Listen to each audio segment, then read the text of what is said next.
السلام علیکم ناظرین، میں ہوں امرین خان اور آپ دیکھ رہے ہیں میرا YouTube channel life from Pakistan. یہ ویرانیوں اور خاموشی کے گٹا ٹوپ اندھیروں میں ڈوبی یہ عمارت جو آپ کو نظر آ رہی ہے، یہ حالات کی ستم ظریفی کہہ لیں یا وقت کی بے لگام رفتار۔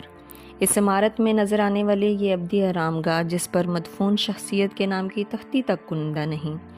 یہ اس عظیم سپا سالار اور بادشاہ کی آخری آرام گاہ ہے جو ایک غلام سے ہندوستان کے بادشاہ کے منصب پر فائز ہوا، جس کو دہلی میں پہلی مسلمان حکومت قائم کرنے کا اعزاز حاصل ہوا۔ یہی حکومت بعد میں آنے والے مورخین میں دہلی سلطنت کے نام سے مشہور ہوئی۔ یہ ایک اٹل حقیقت ہے کہ وقت کسی کا ساتھی نہیں ہوتا۔ یہ تلخ اور ظالم سچائی ہے کہ وقت دریا کی مانند اپنی ہی رفتار سے بہتا رہتا ہے، جس کی اپنی کوئی منزل نہیں ہوتی، یہ بس وقت کے دائرے کا اسیر ہوتا ہے۔ جو اس دوران اس کو پالے وہی اصل سکندر ہوتا ہے۔ شاید قطب الدین بھی ایسا ہی گمنام اور تاریخی لحاظ سے فراموش سکندر تھا، جو نسلاً ایک ترک غلام تھا، جسے ترکستان سے ایک سوداگر نے ایران کے شہر نیشا پور کے بازار میں قاضی فخر الدین عبدالعزیز کے ہاتھوں معمولی سی رقم کے عوض فروخت کر دیا۔ قاضی صاحب چونکہ ایک دانا اور دور اندیش شخص تھے، اس لیے اس معمولی شکل و صورت والے غلام کو نہ صرف اپنے بیٹوں سے بڑھ کر تربیت دی، پیار دیا، بلکہ اسے گھڑ سواری اور تیر اندازی کا ماہر بھی بنایا۔ بہرحال قاضی صاحب کی وفات کے بعد اس کے بیٹوں نے قطب الدین ایبک کو غلاموں کے ایک سوداگر کے ہاتھوں پھر سے فروخت کر دیا۔ اس بار جب قطب الدین کو غلاموں کے بازار میں لایا گیا تو وہ مقدر کا سکندر ثابت ہوا، کیونکہ اس بار اس کا خریدار اور کوئی نہیں بلکہ افغان ریاست غور کا سلطان شہاب الدین محمد غوری تھا۔ اپنی غیر معمولی صلاحیتوں اور مہارتوں کی بدولت قطب الدین ایبک سلطان محمد غوری کے چند بھروسے مند سپہ سالاروں کی فہرست میں شامل ہو گیا، جس کی بدولت 1192 میں سلطان محمد غوری نے دہلی اور اجمیر فتح کر کے قطب الدین ایبک کو ان کا گورنر مقرر کر دیا۔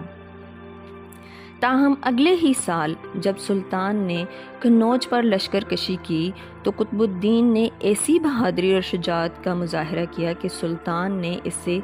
دیگر انعام و اکرام کے ساتھ فرمان فرزندی سے بھی نوازا۔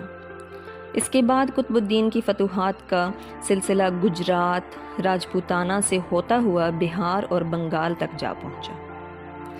ادھر قطب الدین بطور گورنر فتوحات میں مصروف تھا اور ادھر محمد غوری 15 مارچ 1206 کو گکڑوں کے ہاتھوں مارا گیا،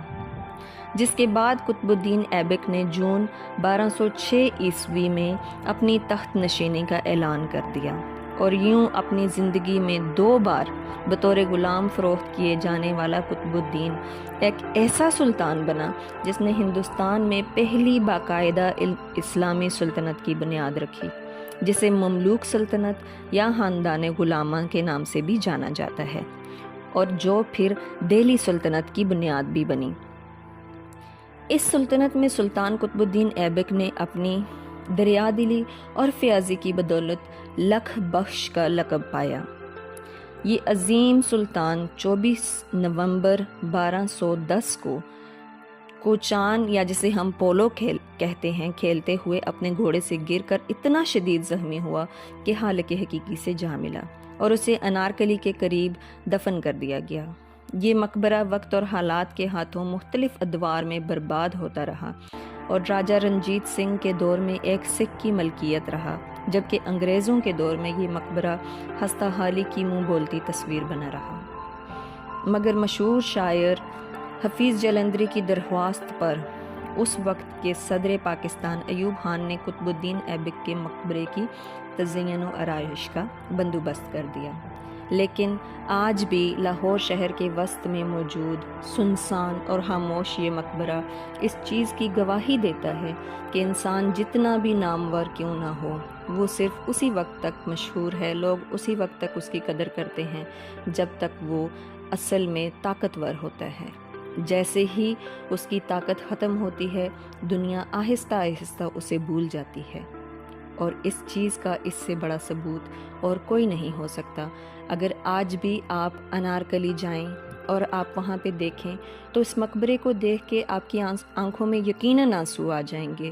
کہ وہ بادشاہ جس نے یہاں پہ مسلمانوں کے 600 سالہ دور کی یعنی دلی سلطنت کی بنیاد رکھی تھی، اس بادشاہ کا مقبرہ بالکل ویران ہے، وہاں بہت کم لوگ آتے ہیں۔ بس ہمیں یہ چیز سمجھنی چاہیے کہ ابدی ٹھکانہ انسان کا وہی ہے اور اس کے اچھے اعمال ہی ہمیشہ یاد رہتے ہیں۔ بہت شکریہ۔